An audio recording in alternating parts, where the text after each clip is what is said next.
Hey guys, got some highlights from a champ coaching session with some great tips to improve your own 2v2 game. If you're interested in coaching yourself, check out my Ko-Fi link down below and also join the Discord if you want to chill out and join our community. Anyway, enjoy the video. But before that, sponsor time. AOE allows you to buy and sell Rocket League items at great prices. Whichever platform you're on, you can find that last item to finish off your preset. Use code VMN at checkout for a discount. And I'll leave the link to AOE down in the description, so be sure to check that out. Yeah, nice try. I almost got a pass in there. Oh, careful, careful. Lost the space. Yeah. It looked like it was on net for a second. That's why I jumped, and then I was like, oh, it's not on net. Yeah, it's a little wide. Ah, that's okay. Yeah, just catch it, take it to the corner. Yeah, nice and easy. just a really bad misread. Yeah. Okay.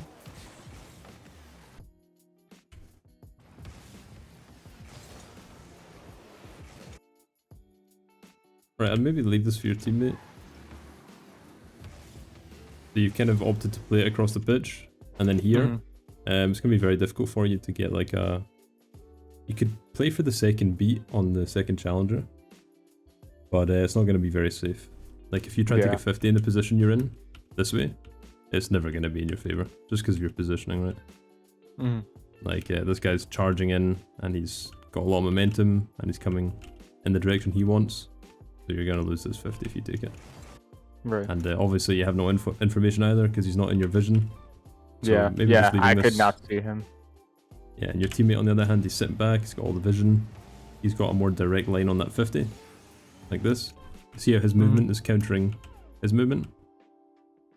So it gives him this really good 50-50 that they take together. So yeah, just recognize when your teammate's in a better position.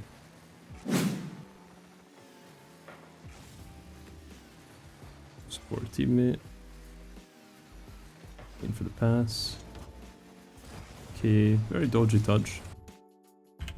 Try and stay away from these like single touches if you can. So single touches are normally bad for the most part. Most good plays start off with like a small single touch. So if you watch any pro player, you know, I've been reviewing Zen a lot recently, but if you watch like Zen play, what he'll always do is when he gets possession like this, he'll always take one touch on the ball first, like a really small touch. So he'll either let the ball come to him, or he'll go to the ball to catch it just on the bounce. And then as soon as it bounces, he takes like a little touch in the direction he wants. So most of the time that's towards the goal. And then he'll make a play after that. Kind of do whatever the hell he likes mechanically. That's kind of what I meant. I just execute it properly. I wanted to like drop it down next to me, instead I just did that weird thing. Yeah, I can see you kind of had the intention. It's more just like, see if you do like a single jump like that, it's going to be hard for you to recover before the opponent can challenge you. So just kind of staying grounded is most of the time how you want to be taking that single first touch. Okay. Just stay grounded, get yourself in a position to pop it on the bounce, and then you can stay grounded and follow it, or you can go for an air dribble, whatever you please.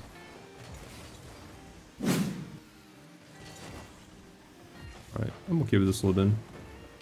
Could have been very good for you. Get the pass back. Maybe leave it for a teammate here. Yeah, I think if you touch this, I'm not sure if you were trying to miss it, your teammate, or if it was just a genuine miss. Looks like just a genuine miss. Yeah, that was just a genuine miss. Yeah. What I would do here is kind of the same thing as before, like we saw earlier on in the game, where we can't see the opponents. Ball's a little bit awkward for us to take any further, kind of by ourselves. And just kind of recognizing, you know, we see our teammate on the way back here. We see him on the goal line. He can turn around and easily go for this ball. Like, a lot of Rocket League is about natural passing. So when you play, it should just kind of feel right when you go for a ball, you know?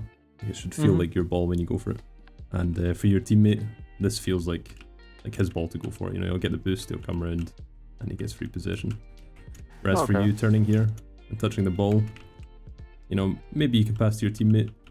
I'm surprised your teammate is over here, to be honest. They should be here in the goal. But yeah, if you touch the ball over this way, most of the time it's going to invite both of the enemies to come in challenge position. So just kind of recognize when your teammate's in that position.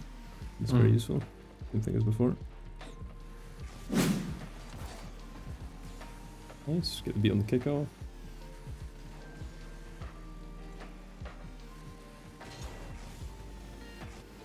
Okay.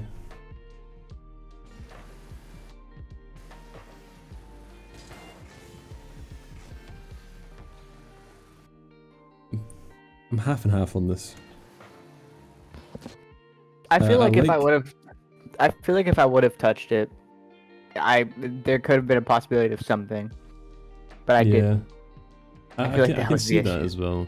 Like I can see you touch this maybe like onto the backboard or to the left, and your teammate can turn and follow.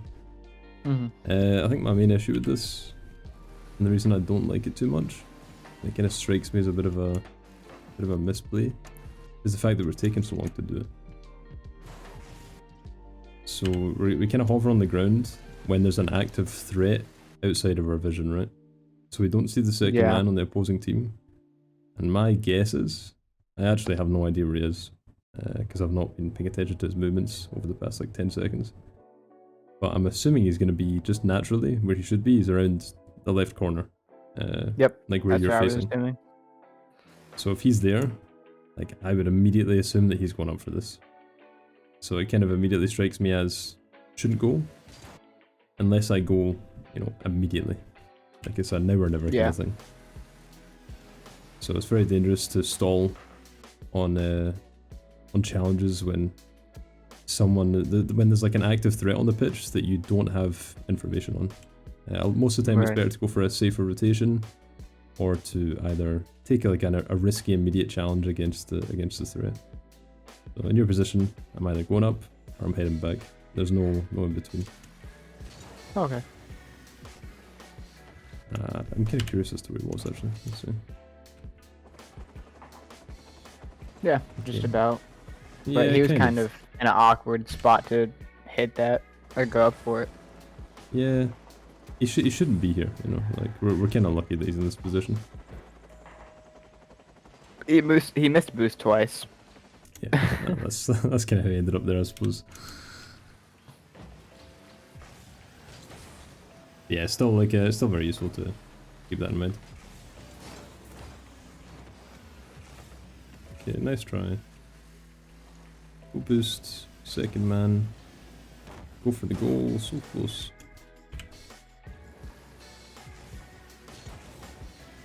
Okay, I'm not against you going for it. I mean, I'm slightly against it. Purely on the basis that you're playing off a pass that is giving possession to your opponents based off distance. So most of the time I always say, either to anyone I coach, you know, friends, even to myself, like just never go for passes for your teammate unless they are given to you in a way that you have an advantage based off distance, right? So if your teammate passes, so let's say the enemy is here and you are here and your teammate is here. Your teammate passes here, you don't go for it. And the reason you don't go for it is because it's a shorter distance from your opponent to the ball, whereas it's a longer distance for you to reach the ball. So it's kind of like a general rule for passes. Okay. And it's very like very obvious here who owns this ball via distance. Yep. So your teammate's pass is just like terrible. You know, this isn't your bad. This is your teammate's fault for making a bad pass. And we need to realize that he's given a pass to the opponents. You know, they own this ball 100%. So if you pre-jump this and fly for it, theoretically, you know, 90% of the time, they should like see you coming. They have lots of time. They should be able to beat you if you jump for it, you know, like put it past you. Yeah. Like, I'm surprised this king guy that goes up for it, you know, he just screwed up, right? But if he doesn't screw up there and he actually hits the ball, that's past you 100%. And he wasn't even fast on it, you know? He was pretty slow. Like, he hesitated, he was on the ground for a long time. So if he is like a little bit faster, he beats you by a wide margin, so. Oh yeah. Very useful to think about passes in that way. And it's kind of in general, not just passes, but possession, just in general, on the pitch. Most of the time you can tell who has possession, who has the advantage based off distance to the ball. Okay, nice. Good turn. Teammates started to play. Beautiful demo. Gonna look for the second man here instead of flipping back. This is like a really good play that you do. And then right here, this is no longer your ball. It's gonna take you way too long to turn and get a positive touch on this ball towards your opponent's side. So if you want to go for this, you're gonna have to turn, you're gonna have to boost a lot, and then you're gonna have to turn again, and you're gonna have to go for the ball or take up the wall, right? It's very difficult for you to actually do this. So instead, I'm gonna look for the second man. I'm just gonna go try and demo this guy or bump him. And that way my teammates can have a lot more time. Come take this ball. Just like, you're not playing for the goal, you're just playing for a really strong attack. Because after both enemies are demoed and your teammate has possession, you know, both the enemies are stuck in their net with 30 boost. So. Guys, we'll go back here. We get demoed because it just takes too long, like, to make this play. And then he gets a goal. Yeah. It's like, I can see what you want to do, right? Like, you want to just take the ball back. This is one of the few times where it's not the right time to do it. Just because it's too far away from you, you know? It's too much of equipment for you to actually stay on the ball. I had to reach pretty far for it. Yeah, exactly, yeah.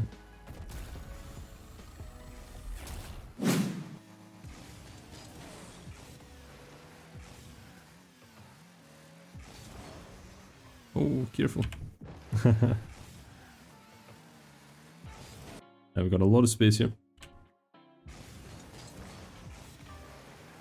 This might be something for you to focus on, kind of big time, for the next, like, or just for the considerable future.